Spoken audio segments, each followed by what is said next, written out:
আসসালামু আলাইকুম এভরিওয়ান, আমি রুহুল আমিন তোমাদের সামনে আবারও হাজির হয়েছি আরো একটি মজার ক্লাস নিয়ে। আজ আমি তোমাদের বলতে চাই টেন্স থেকে মাধ্যমিকে যে তিনটি অল্টারনেটিভ থাকে সেগুলি আমরা সমাধান করব আরো একটি নতুন কৌশল দিয়ে। দেখো তাহলে কিভাবে করি, তাই না? এর আগের ভিডিওগুলোতে তোমরা অনেকগুলি করেছিলে কিভাবে এই অপশনগুলো থেকে উত্তর বেছে নিতে হয়। আজ আমরা আবারও আরো একটি নতুন নিয়ম শিখবো। দেখো, প্রথমে এই বাক্যটার মধ্যে আমরা দেখব it dash is raining, has been raining, have been raining since morning. আমরা এখানে একটা ওয়ার্ড পেলাম সিন্স। কি বললাম? সিন্স। তো একটা কথা মনে রাখতে হবে তোমাদের, যদি কোনো সেন্টেন্সের মধ্যে সিন্স অথবা ফর এই ওয়ার্ডগুলোর মধ্যে কোনো একটা থাকে তাহলে আমাদের ভেবে নিতে হবে এটা হবে প্রেজেন্ট পারফেক্ট কন্টিনিউয়াস টেন্স, তাই না? তার মানে এই অপশনগুলির মধ্যে উত্তর কি হবে? হ্যাভ অথবা হ্যাজ এর মধ্যে যে কোনো একটা, তারপরে হবে বি ডাবল ই এন বিন, এবার ভার্বের এক নাম্বার তার সঙ্গে আইএনজি। তার মানে এইটি হবে উত্তর। যদি সিন্স এবং ফর কোন সেন্টেন্সের মধ্যে থাকে তখন, তার আগে কিন্তু নয়। দেখো তাহলে এখানে আমরা সিন্স এবং ফর এর মধ্যে কোন একটা ওয়ার্ড পেয়ে গেছি, তার মানে উত্তর হবে কি হ্যাভ অথবা হ্যাজ এর মধ্যে যে কোনো একটা, বিন ভিএন এর সঙ্গে আইএনজি। তাহলে দেখো এই উত্তরটার মধ্যে এখানে কি নেই? এখানে বিন নেই, তার মানে এটা হবে না।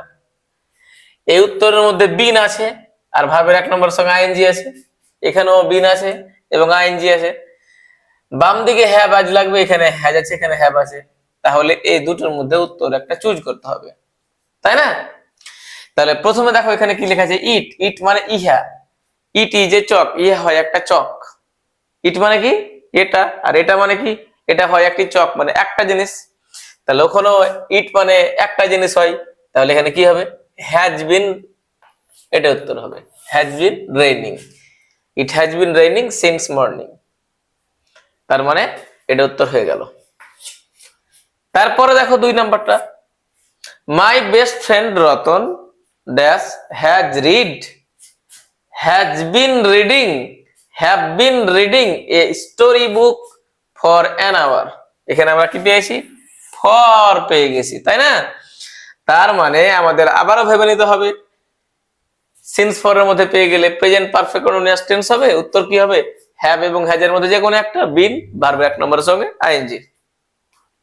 তাহলে প্রথমে কি লেখা আছে এখানে? হ্যাজ রিড, এটা বাদ হবে না। কি হবে এখানে? হ্যাজ বিন রিডিং নাহলে হ্যাভ বিন রিডিং। এবার দেখো সাবজেক্ট কি আছে এখানে লেখা? রতন। রতন লেখা আছে, মাই best friend Ratan, singular number, একজন। তাহলে এটা কি হবে?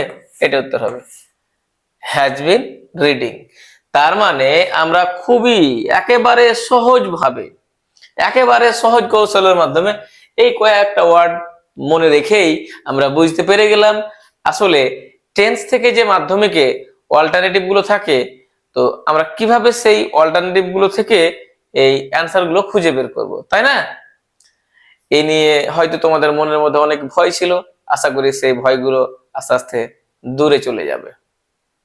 প্রথম থেকে নিয়ে শেষ পর্যন্ত আমার এই ভিডিওটি দেখার জন্য তোমাদের অসংখ্য ধন্যবাদ জানিয়ে আজকের মতো এখানেই শেষ করছি। দেখা হবে পরবর্তী ভিডিওতে। বাই।